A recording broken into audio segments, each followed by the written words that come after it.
एक बार एक गांव में एक साधु रहता था जो भगवान पर बहुत विश्वास रखता था।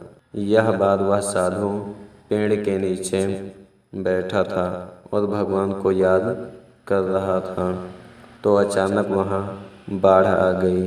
चारों तरफ पानी ही पानी। सब लोग अपने आप को बचाने के लिए ऊपर पहाड़ की तरफ भागने लगे।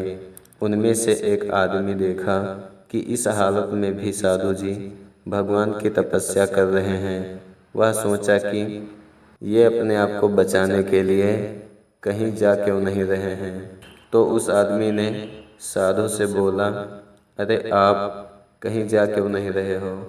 आप भी मेरे साथ ऊपर पहाड़ की तरफ चलो, नहीं तो डूब जाओगे। साधु बोले, अरे हमें क्या होगा, मैं भगवान की इतनी तपस्या करता हूँ, मुझे कुछ नहीं हो सकता, मुझे भगवान अपने आप बचाने आएंगे। धीरे धीरे पानी साधु की कमर तक आ गया। अब लोग वहाँ से नाव लेकर निकलने लगे। तो उसमें से एक साधु से कहा, अरे पानी आपके कमर तक आ गया है, आप हमारे साथ चलो। तो साधु ने कहा कि नहीं नहीं, भगवान मुझे अपने आप बचाएंगे। और वह नाव वाला भी वहाँ से निकल गया। कुछ देर बाद पानी इतना बढ़ गया कि साधु के सर तक पहुँच गया और अब लोगों को बचाने के लिए हेलीकॉप्टर निकलने लगे।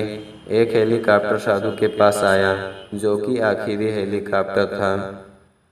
साधु के पास नीचे रस्सी फेंकी और बोला, इसे पकड़ो और ऊपर आ जाओ, नहीं आप डूब जाओगे। यह आखिरी हेलीकॉप्टर है और आपके पास में बचने के लिए दूसरा कोई रास्ता नहीं है। साधु ने कहा, यह रस्सी वापस ऊपर खींच लो और आप चले जाओ। मुझे भगवान के ऊपर भरोसा है, वह मुझे बचा लेगा। पानी काफ़ी ऊपर आ गया, पेड़ डूब गया, साधु की भी डूबने से मौत हो गई।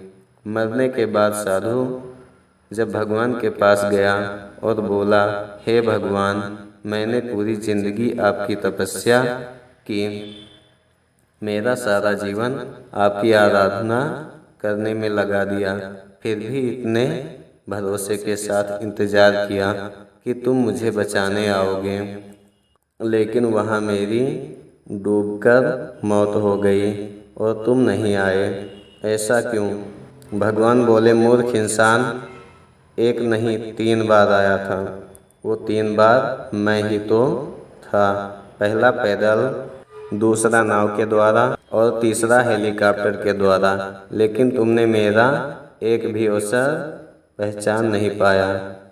पता नहीं किसका इंतजार कर रहा था। इस तरह से ज़िंदगी में हमें ऊपर वाला बहुत से मौके देता रहता है, लेकिन हम सब उस मौके को ठुकरा कर पता नहीं किस चीज़ का इंतज़ार कर रहे होते हैं कि वो होगा तभी मैं करूँगा, और इस बात पर अड़े रहने से एक वक्त के बाद वो मौका हाथ से निकल जाता है और हम कुछ नहीं कर पाते हैं।